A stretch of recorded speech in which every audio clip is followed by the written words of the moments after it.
ఎన్నో విద్యా సంస్థలు నెలకొల్పి పేద విద్యార్థులను చదివించి వారు ఉన్నత శిఖరాలకు ఎదిగే విధంగా చేసిన మహోన్నతమైన వ్యక్తి పిఠాపురం మహారాజా అని ఆయన ఆశయాలను ప్రతి ఒక్కరూ ముందుకు తీసుకుని వెళ్లాలని తెలుగుదేశం పార్టీ రాష్ట్ర అధికార ప్రతినిధి పిఠాపురం మాజీ ఎమ్మెల్యే వర్మ పిఠాపురం మహారాజా తనయుడు రాజా రామరత్నారావులు పేర్కొన్నారు. పిఠాపురం మహారాజా 61వ వర్ధంతిని పిఠాపురం శ్రీ సంస్థాన సత్రం ఆధ్వర్యంలో ఘనంగా నిర్వహించారు. ముందుగా పిఠాపురం మహారాజా విగ్రహానికి మాజీ ఎమ్మెల్యే వర్మ మహారాజా తనయుడు రాజా రామరత్నారావు పూలమాలలు వేసి నివాళులర్పించారు. అనంతరం నిరుపేదలకు వస్త్రాలు పంపిణీ చేశారు.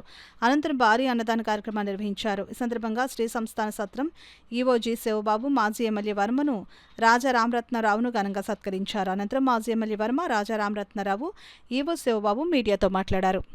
ట్రస్ట్ బోర్డు కూడా వేస్తూ ఉన్న వారిని సరిగ్గా పనులు చేయనివ్వరు అని చెప్పి రాజాగారు మీరు ఒక్కరే ఉండండి, నిజాయితీకి నిబద్ధతకి నీతి నియమాలకి మిమ్మల్ని నేను చూశాను కాబట్టి మీరు ఒక్కరే చేయండి, ఎటువంటి లోపాలు ఎటువంటి అపశృతులు లేకుండా చేస్తారన్న నమ్మకంతో మీరు ఉండాలని చెప్పేసి ఒకే ఒక్క నాయకుడు ప్రజాభిప్రాయాన్ని కూడా సంతరించుకొని ఆయన నోటితోటి చెప్పింది ఏమన్నా ఉంటే ఎస్విఎస్ఎస్ వర్మ గారు ఒక్కరే.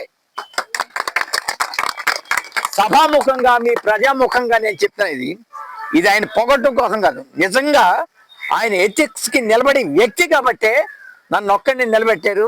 అలాగే ఆయన మాట నిలబెట్టి నేను చేసుకొచ్చాను. ఆయన ఫోటో పెడితే అది తీసేశారు, ఎంత అన్యాయం చూడండి. ఒక రేపు పొద్దున రాజాగారు బొమ్మ కూడా తీసేస్తారు. నిజంగా దీనికి సేవ చేసి వ్యక్తిని ఆయన పెడితే తీసారంటే ఫోటోలు నేను ఎంతో బాధపడ్డాను.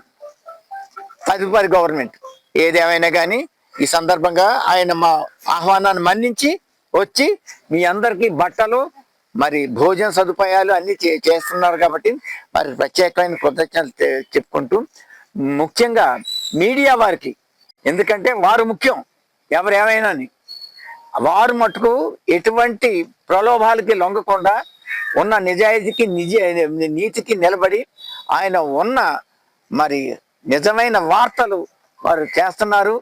మరి అందరికీ కూడా ఒకప్పుడు ఆస్తి విషయాలు అన్యాయం చేస్తే వారు నా వెనకాల నిలబడ్డారు. నా తదనంతరం అంతా కూడా నేను ప్రజలకే సమర్పిస్తాను. అప్పుడు మాట ఇచ్చాను, ఇప్పటికీ అదే మాట మీద నిలబడ్డాను.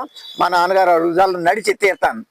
మాధవ స్వామి ఆలయం నుండి గోపాల స్వామి ఆలయం నుండి మాధవ స్వామి ఆలయంలో భూములు కూడా మేము ఉన్నప్పుడు రక్షించడం జరిగిందని చెప్పి తెలియజేస్తాం.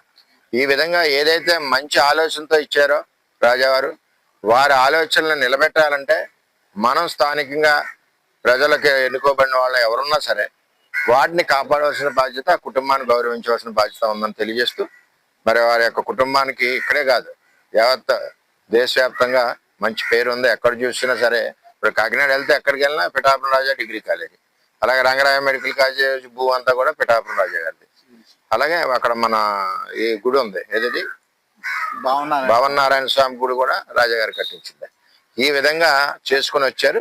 మన పిల్లల కోసం ఈ రోజు ఈ సత్రానికి 550 ఎకరాలు ఇచ్చిన ఆ రాజాగారిని మనస్ఫూర్తిగా గౌరవిస్తూ, వారి కుటుంబం నుంచి మరి ఉన్న నాన్నబాబు గారిని కూడా మనస్ఫూర్తిగా నమస్సులు తెలియజేస్తూ, మరి వారి తండ్రి గారి అడుగుజాడల్లో మరి నడుస్తూ ఉన్నారు. అదే విధంగా ముందుకెళ్ళి ఇంకా మంచి పేరు తెచ్చుకోవాలని కోరుకుంటున్నాను. పిఠాపురంలో ఉన్నటువంటి మహారాజా వారి సత్రం అయినటువంటి శ్రీ సంస్థాన సత్రం కార్యనిర్వహణాధికారిగా ఇక్కడ నేను విధులు నిర్వహించుతున్నాను. ఈరోజు పిఠాపురం మహారాజా అయినటువంటి శ్రీ వెంకట మహీపతి కుమార సూర్యారావు బహదూర్ వారి 61వ వర్ధంతి కార్యక్రమం జరుగుతుంది.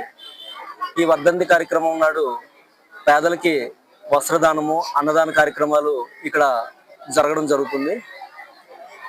ఈరోజు ఒక 350 మందికి సరిపడగా వస్త్రదాన కార్యక్రమము మరియు అన్నదాన కార్యక్రమం చేయడం జరిగింది.